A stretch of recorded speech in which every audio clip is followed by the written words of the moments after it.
人件費削減のため、工場に AI を導入して人員を減らします。本社から移動してきた新しい部長が大々的に発表し、その日からリストラをスタートさせた。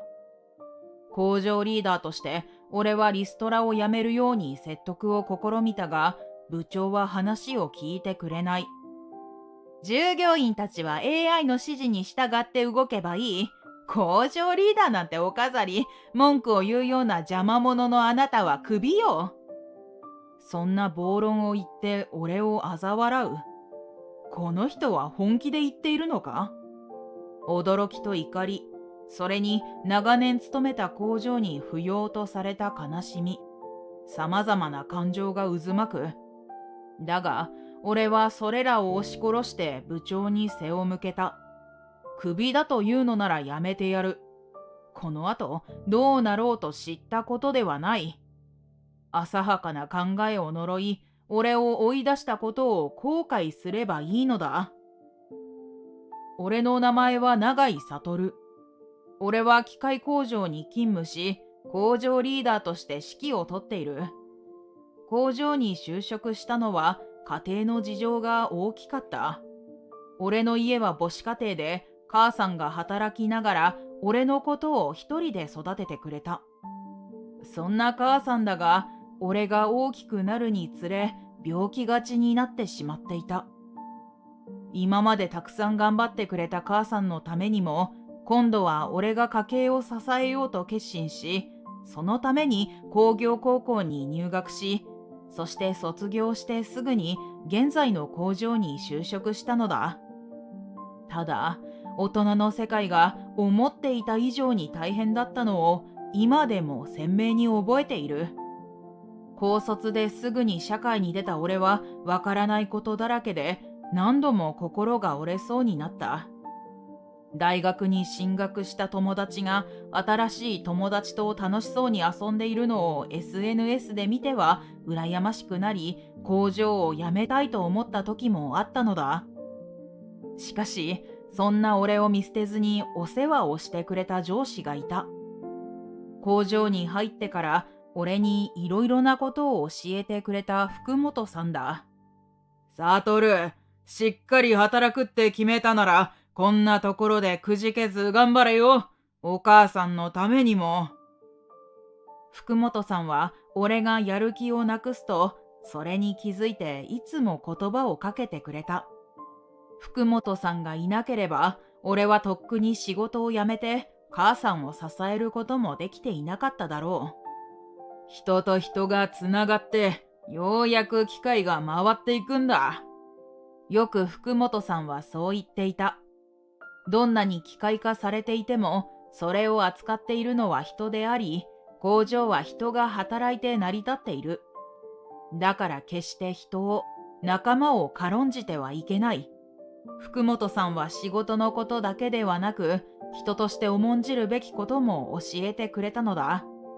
そんな福本さんのおかげもあり、俺は仕事にも意欲的に取り組むようになった。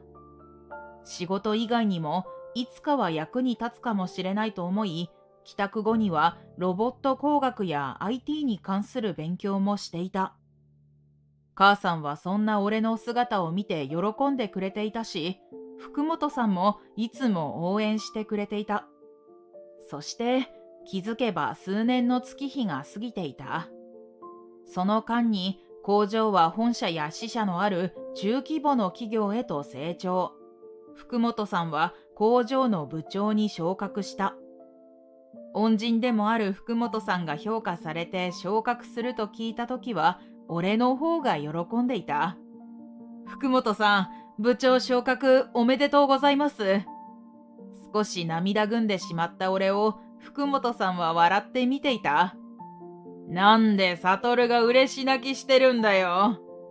福本さんがもっと上の立場になって会社を引っ張ってくだされば、もっといい工場になります。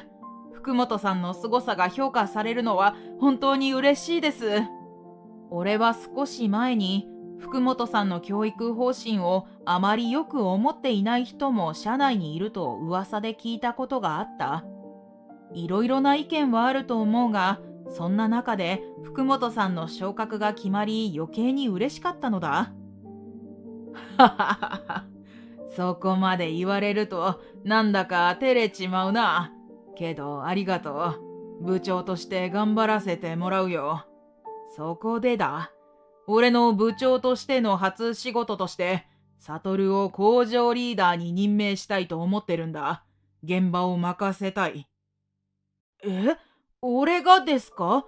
けど、俺みたいな若造じゃ。何言ってんだ。お前は俺の指導をしっかり理解し、さらにプライベートでも勉強を頑張って知見を広げている。幅広い知識を持って多角的に見れる悟がぴったりだと思うんだよ。福本さん、わかりました。精一杯頑張ります。こうして俺は工場リーダーに抜擢されたのだった。そしてそれからさらに10年余りの月日が過ぎる。母さん、体の調子はどうだ？心配かけてごめんなさいね。今日は調子がいいのよ。それはよかった。けど、心配かけてなんて気にしないでくれよ。母さんは頑張りすぎたんだ。ゆっくり休んで。母さんが体調を崩して入院した。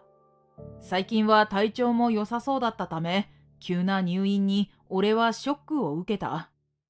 だが、俺を襲った衝撃はこれだけではない。なんと、福本さんの早期退職が決まったのだ。何も聞いておらず、急な話に本当に驚いた。福本さん、急に早期退職だなんてなんでですか？俺もっと福本さんに教えてもらいたいことたくさんあります。福本さんの退職が受け入れられず、福本さんを引き止めようとした。急なことですまないな。悟はもう立派な工場リーダーだ。頑張れよ。しかし、福本さんは詳しい理由なども教えてくれず、それだけ言って去ってしまったのだった。そして、福本さんが退職してから3日もしないうちに新しい部長がやってきた。本社から来た成瀬さんという人だ。本社の人とあまり関わることがなかった俺は少し身構えていた。人件費削減のため工場に AI を導入して人員を減らします。勤務初日、成瀬部長はろくに挨拶もせず、そんなことを言い出した。突然の言葉に工場の社員たちは動揺してざわざわとする。うるさい！本社の決定は絶対です。工場で働くような人たちに意見を言う権利はありません。ざわめく俺たちを黙らせようと大きな声でそう言ったのだ。みんな驚いてシーンと静まり返った。人と人がつながって機械は回っていくんだとよく誰かさんが言っていたそうですが、私はそうは思いません。福本さんがよく言っていた言葉だ。それを成瀬部長は何とも嫌なものであるかのように口にする。AI を否定するなんて時代遅れ。まあ、もういなくなったからどうでもいいけど。俺たちのことをバカにしたと思ったら、今度はこの場にいない福本さんのことまでバカにしたように話す。俺はすごく腹が立つと同時に、福本さんはこれが原因で早期退職したのではないかと感じた。その後、工場に AI が導入されるも、成瀬部長は AI に関して無知で社員に丸投げをしてきた。私は AI に関しては何もしないわ。全部自分たちでやって。さすがに導入も初めてのことですし、全部丸投げされるのは困ります。俺は工場リーダーとして成瀬部長に抗議をする。そんなの知らないわよ。使えない人間はリストラされるわよ。リストラされないためにも頑張るしかないわね。しかし、成瀬部長はリストラを武器に脅してくるだけだった。俺は以前から AI の勉強をしていたため、AI の担当をすることになった。と言っても、実際に触るのは初めてで、最初はマニュアルを見ながらの試行錯誤の日々である。そうしてなんとか AI で工場を回している間にもリストラは実施されていく。リストラされたくなかったらさっさと働きなさい。AI に仕事を取られてしまって人間として恥ずかしくないの？成瀬部長は何も仕事のことをやらずに、そう言って従業員を怒鳴りつけるばかりだったのだ。一緒に働いていた仲間がリストラされるのはとても心が痛かった。俺は工場リーダーでもあるし、他の従業員のためを思って精一杯できることをやっていくしかなかった。しかし他の従業員からはそんな俺のことをよく思われてなかったようだ。俺に対する悪口を聞いてしまったのだ。急に AI を導入してリストラなんて会社もひどいよな。まあでも一番ひどいのは永井さんだろう。ずっと一緒に働いてきた仲間がリストラされてるのに自分だけリストラを免れようとして。そうだな。自分だけ AI 担当になっていいとこ取りしてあんなやつだと思わなかったよ。その後すぐ俺が悪口を聞いているのが2人にバレてしまい、もともと仲の良かった従業員だったが、その日から話をしなくなってしまった。どうしてこんなことになってしまったのか、胸が苦しくなる。そんな俺に追い打ちをかけるかのように、リストラから一人だけ逃れようとしていると噂を流されてしまう。おかげで工場に居場所がなくなってしまったような気分だった。他に AI のことをわかる人も担当したいという人もいなかったので、妬みだろうとは分かっていた。しかし、こんなことになるまではみんな仲良くいい雰囲気で仕事をしていたため、そんな環境になってしまったことが何より辛かったのだ。ある時、仕事をしていた俺に成瀬部長が近づいてきた。あんたも AI の担当だからってリストラされないわけじゃないから調子に乗らないでよ。成瀬部長もそんな噂を聞いたのだろう。以前よりも当たりがきつくなり、普通に仕事をしていてもそんな風に成瀬部長に脅されることもあったのだ。一体どうしたらいいのかと悩みながらも目の前にある仕事をこなしていくしかなかった。久しぶり、元気にしてるか？そんなある日、突然福本さんから連絡があった。俺のことを気にかけて電話をしてくれたのだろう。福本さんが工場を辞めて以来、一度も話ができていなかったから、実に数ヶ月ぶりである。福本さん、実は全然元気ではなくて、話聞いてください。そう言って俺は、福本さんが退職をして成瀬部長が来てからの話をした。ほとんど愚痴を吐き出しているだけだったが、福本さんは俺の話を真剣に聞いてくれ、全部話し終わると申し訳なさそうに口を開いた。悟にいろいろ辛い思いをさせてしまっているみたいだね。なんで福本さんが謝るんですか？福本さんのせいではありません。俺は全力で否定をする。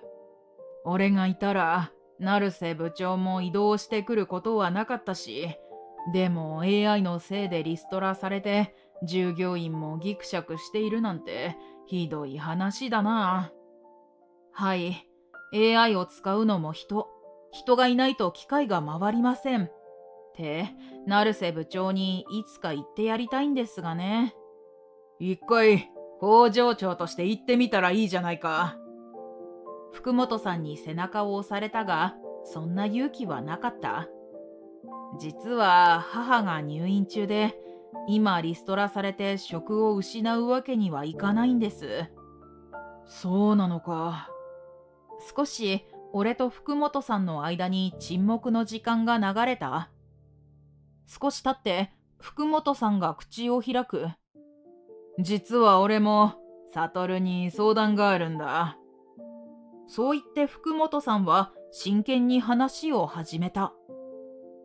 福本さんと電話をしてから数日が経った。俺は話をしようと成瀬部長のもとに向かう。成瀬部長、これ以上の人員削減はやめていただけませんか？残った従業員の負担も増えていますし。俺の急な訴えに成瀬部長は少し驚いている様子だった。しかし、その後大きな声で笑い出したのだ。何なの急に。誰に向かって指図してるの？俺はひるまずに真剣に話す。本社の決定であることも分かっています。しかし、いくら AI が優秀とは言っても、AI では賄えない部分もありますし、今までずっと一緒に働いてきたんです。成瀬部長は、何言ってんだと言わんばかりの顔で見てくる。急に AI が導入されて、今まで頑張っていた人までリストラなんておかしいと思います。すると、今度は俺を睨みつけてきた。そんなの知らないわよ。AI が導入されても優秀な人間であればリストラはされないわ。リストラされる方が悪いのよ。そんな、みんなしっかり仕事もしているじゃないですか。こんな工場の仕事なんて AI と優秀な人間だけが残れば十分よ。俺の訴えはまるで効果がないようだ。成瀬部長は工場の仕事までもバカにするように笑う。しかし、このままリストラを続けると仕事も継続できなくなっていきますよ。うるさいわね。あんた AI 担当だからってリストラされないと思って調子乗っているんでしょ？俺が食い下がると、その言葉にかぶせるように成瀬部長は大きな声を出した。そして俺を睨みつける。文句があるならあんたもクビよ。急にクビだなんて。俺は突然の成瀬部長の言葉に驚いて、それ以上の言葉が出ない。あんたなんかいなくても AI がいるから大丈夫だわ。工場リーダーなんてお飾りだわ。しかし AI の担当は他にはいません。今まで俺しか AI 担当はおらず、引き継ぎできる従業員はいなかったのだ。すると、成瀬部長は鼻で笑いながらこう言ってきた。何を偉そうに。AI はあんたが見ていない今も問題なく動いているわ。あんたなんかより優秀だわ。これからは AI が従業員を動かしていくの。もう、成瀬部長に何を言っても無駄だと思った。ろくに仕事もできないくせに文句ばっか言ってるあんたなんていらないわ。さっさと出て行って。長年働いた工場に不要だと言われ悲しく思ったが、こんな人の下で働きたくないとも思った。成瀬部長が来てから辛いことに耐えてきたが、もう限界だったのだ。俺は寂しさを感じながら工場を後にした。それから数日後、成瀬部長から電話がかかってきた。はい、長いですが。今すぐ工場に来て。開口一番、焦ったようにそう叫ぶ。はい？首にした人が何を言ってるんだと驚き、間抜けな声を漏らしてしまった。そんな俺ののんびりとした空気に苛立ったのか、成瀬部長が早口で説明する。AI にエラーが発生して工場がストップしているのよ。どうやら問題が起きて焦っているようだ。そうですか。それは大変ですね。だがそれでも俺は人事のように冷たく突き放した。いいから早く来て。なんて勝手な人なのだろうか。きっとその自覚もないのだろうと冷めた頭で考えながら口を開く。あんたなんかいらないってクビにしたのは成瀬部長ですよ。もう僕は従業員ではないので。俺は何も気にせずそう言った。すると俺の挑発的な態度に腹を立てたのか、成瀬部長はさらに怒った様子で大きな声を出してきた。うるさい！偉そうなこと言わないでいいから早く来なさいよ。僕は他に担当者がいないと言いました。それでも AI の方が優秀と言ってクビにしたのは成瀬部長です。何度同じことを言わせればいいのかと面倒に思いながらも俺はそう答える。すると俺が本当に来る気がなさそうだと感じて焦ったのだろう。わかったわ。対処してくれたら謝ってあげるわ。もう一度雇用もしてあげる。今度は交換条件をしてきたのだ。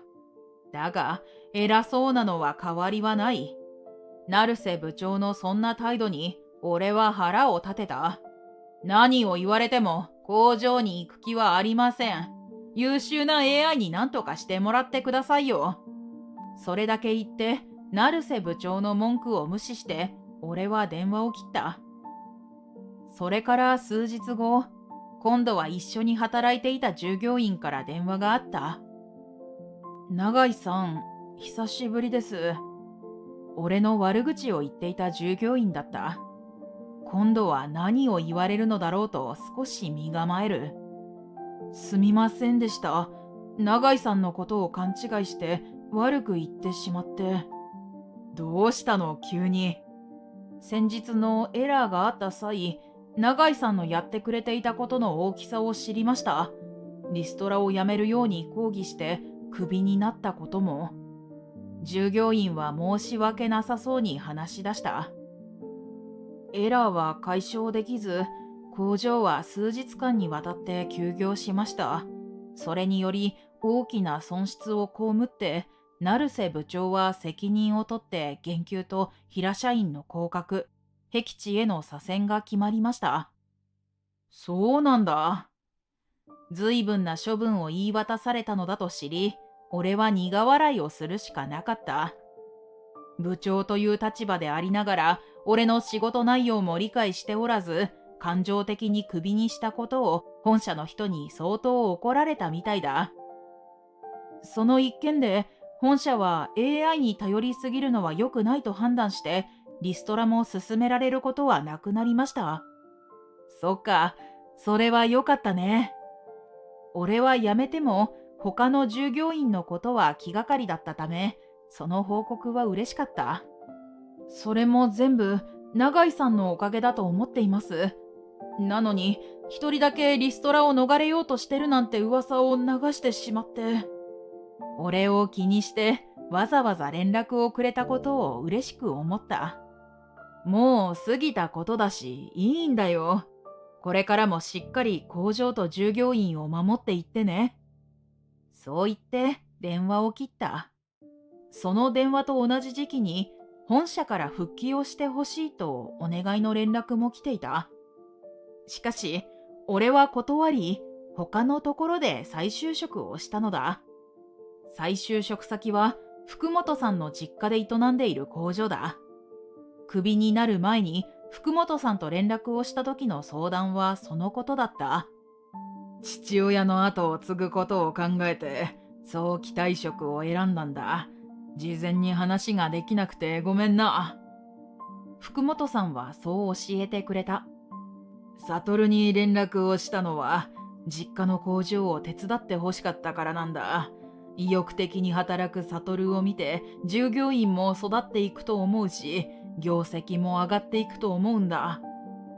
恩人のような存在の福本さんにそう言ってもらえて本当に嬉しく思う。